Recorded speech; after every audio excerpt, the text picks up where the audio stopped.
बिस्मिल्लाहिर्रहमानिर्रहीम। अस्सलाम वालेकुम। मैथमेटिक्स फाउंडेशन में आपको खुशामदीद कहता हूँ।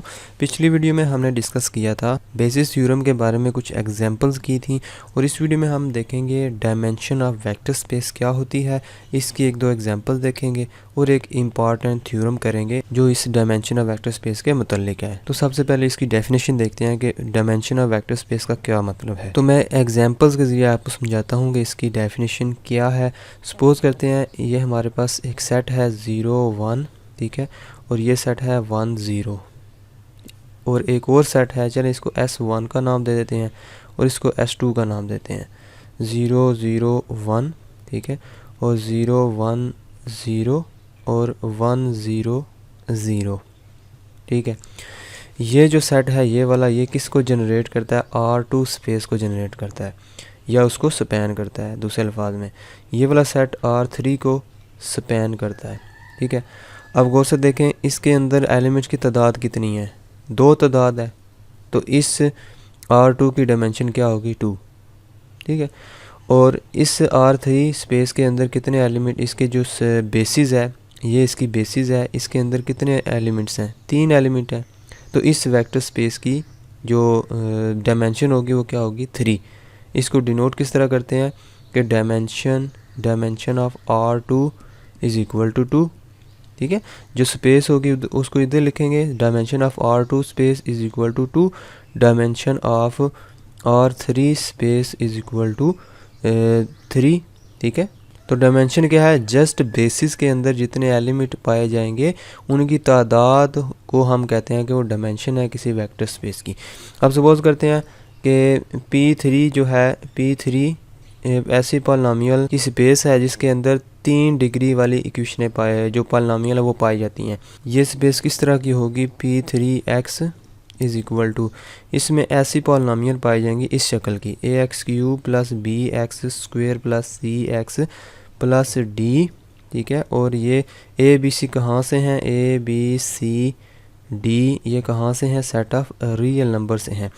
ये वाला जो P3 वाला सेट है उसको इस तरह हम रिप्रेजेंट कर सकते हैं कि इसके अंदर जितनी भी पॉलिनॉमियल इस तरह की पाई जाएंगी वो सारी सेट के अंदर होंगी। और ये P3x ये क्या है? स्पेस है, वेक्टर स्पेस है, ठीक है। इसको हम प्रूव कर सकते हैं।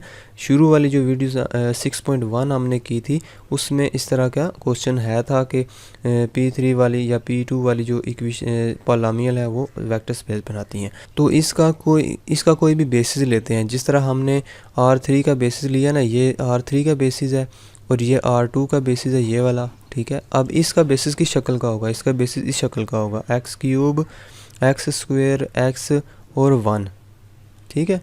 यानी ऐसा सेट जो किसी स्पेस को जनरेट करता है, ये वाला जो सेट है इसको जनरेट करेगा लाजमी, ठीक है। तो ये वाला इसका बेसिस कहलाएगा, इस P3x पॉलिनॉमियल का जो सेट है इसका बेसिस कहलाएगा। अब ये जो बेसिस है इसके अंदर तादाद कितनी है? 1 2 3 4। तो फिर इस P3 की डायमेंशन कितनी हुई? फिर dimension of P3 space is equal to 4, ठीक है। तो ये है जस्ट डेफिनेशन के कोई सेट जो है किसी जो फाइनाइट सेट है किसी वेक्टर स्पेस को जनरेट करता है, तो उस सेट को हम कहते हैं कि वो बेसिस है अगर उसके अंदर लीनियरली इंडिपेंडेंट वेक्टर्स पाए जाते हैं। तो उसकी तो तादाद होती है उस सेट के अंदर, उस तादाद को हम कहते हैं वो इस स्पेस की डायमेंशन है। अब हम इसकी प्रॉपर डेफिनेशन देखते हैं। The dimension of vector space V over field F, written dimension V is the number of elements in a basis for V। कोई भी V की जो बेसिस है, V की कोई भी बेसिस है उसके अंदर जितने भी एलिमेंट्स पाए जाएंगे उसको हम डायमेंशन V का नाम देते हैं, ठीक है। तो अब हम एक इसका इम्पॉर्टेंट थ्योरम देखेंगे कि जो डायमेंशन है किसी वेक्टर स्पेस V के अंदर जितनी भी जितने भी बेसिस पाई जाती हैं, ठीक है, किसी वेक्टर स्पेस V के अंदर जितनी भी बेसिस पाई जाती हैं उनकी डायमेंशन सेम होती है, उनकी डायमेंशन सेम होती है। अब इस चीज़ का क्या मतलब है ये नेक्स्ट थ्योरम में हम देखते हैं। थ्योरम की स्टेटमेंट क्या है? All the basis of a finite dimensional vector space contain the same number of elements. क्या मतलब है इसका? कि V कोई स्पेस है, इसको कोई भी सेट जो है स्पैन करता है, यानी कि इसकी कोई भी बेसिस हो, S1 हो, S2 हो, S3 हो, कोई भी इसकी बेसिस हो जो इसको स्पैन करता है सेट, वो इसकी बेसिस होती है और लीनियर इंडिपेंडेंट उसमें एलिमेंट होते हैं। इसकी कोई भी बेसिस ले लें, उनके अंदर एलिमेंट तादाद सब की बराबर होनी चाहिए। ये थ्योरम हमें ये कहता है। लेकिन हम इसके कंट्रारीली जाते हैं कि हम सपोज करते हैं कि इनके तादाद बराबर नहीं है। दो सेट लेंगे, एक ए एक बी लेंगे, हम कहेंगे कि ये इसकी बेसिस है, ये भी इसकी बेसिस है, ठीक है, और हम कहेंगे कि इसकी तादाद m है, इसकी तादाद n है। सेम तादाद नहीं है बल्कि डिफरेंट है, ठीक है। तो फिर इसको इस्तेमाल करके हम इसको प्रूव करेंगे। Suppose that the vector space V has two basis. हम कहते हैं इसकी दो बेसिस हैं, जिनमें एक बेस की तादाद m है और दूसरी की जो n है, यानी कि डायमेंशन एक की m है, एक की n dimension, elements respectively. Since a spans V, क्योंकि वो a और b दोनों बेसिस हैं, तो a जो है जो बेसिस होती है वो v को स्पैन भी करती है। a स्पैन करेगा v को, और b को हम एज ए लीनियरली इंडिपेंडेंट देखते हैं। हालांकि दोनों उसकी बेसिस है तो दोनों उसको स्पैन करेंगी, लेकिन हम एक टेक्निक इस्तेमाल करेंगे कि हम सपोज करेंगे हमें पता है कि a जो है वो स्पैन करता है v को, और b जो दूसरा सेट है उसको हम as a linearly independent set साथ रखते हैं। So the number of elements of b can not be greater than number of elements of a। इस चीज़ को ऐसे समझ लें कि सपोज करते हैं हमारे पास एक सेट a है जिसके अंदर एलिमेंट्स की तादाद m है, दूसरा सेट b है जिसके अंदर एलिमेंट्स की तादाद n है, ठीक है। अगर b तो पहले से हमने बोला होगा कि b क्या है, लीनियरली इंडिपेंडेंट सेट है। अगर ये a सपोज करते हैं a जो है लीनियरली डिपेंडेंट वेक्टर का सेट है, तो हमें बताया कि लीनियरली डिपेंडेंट जो सेट होता है उसमें अगर कुछ चीज़ें रिमूव करें तो जो सेट वापस आ जाता है वो है लीनियरली इंडिपेंडेंट सेट बन जाता है।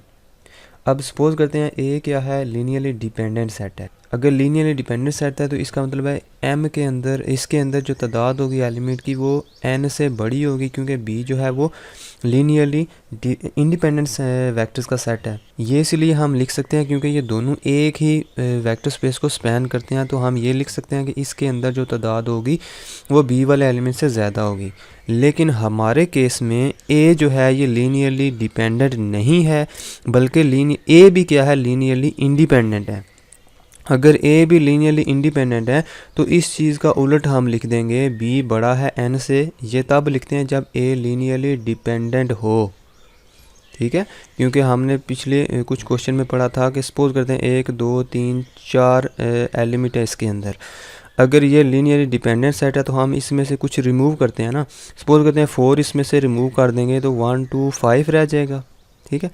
तो ये जो 5 ये वाला सेट था ये लीनियरली डिपेंडेंट था, जब हमने चीज़ें रिमूव की तो इंडिपेंडेंट बन गया।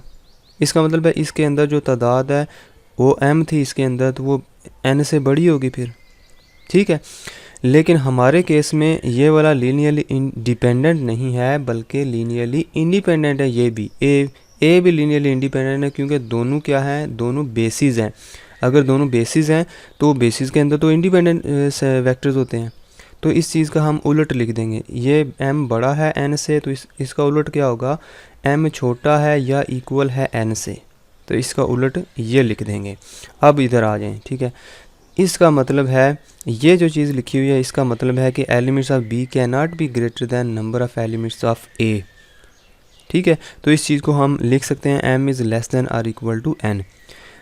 सिमिलरली अगर हम इस चीज़ को ऐसे लिख दें कि b स्पैन करता है v को और a लीनियरली इंडिपेंडेंट है, b की जगह a को रिप्लेस कर दें तो हमारे पास ये रिज़ल्ट आएगा, n इज़ लेस दैन और इक्वल टू m। इसको देखें और इसको देखें गौर से, तो लिखा हुआ है कि m n से छोटा है या बराबर है, n m से छोटा है या बराबर है, तो इसका मतलब है दोनों आपस में बराबर हो सकते हैं। तो इनमें जो कॉमन चीज़ है वो तो बराबर है, ठीक है। हैंस m बराबर है n के, यानी एट ए टाइम ये तो नहीं ना हो सकता m जो है वो बड़ा भी हो n से और n बड़ा हो m से, ये तो नहीं ना हो सकता। इसको छोड़ देंगे तो इनका कॉमन चीज़ क्या है, इक्वल। तो हम हैंस लिख देंगे m बराबर है n के। तो यहाँ से हमने सपोज किया था कि a के अंदर m एलिमेंट्स हैं और b के अंदर n एलिमेंट्स हैं, डिफरेंट एलिमेंट्स हैं। तो नीचे हम इस रिज़ल्ट पर पहुंच गए कि वो जो m और n डिफरेंट नहीं है बल्कि सेम है। तो हम कह सकते हैं कि all the basis of finite dimensional vector space contain the same number of elements. ठीक है, तो ये छोटा सा इस थ्योरम का प्रूफ था।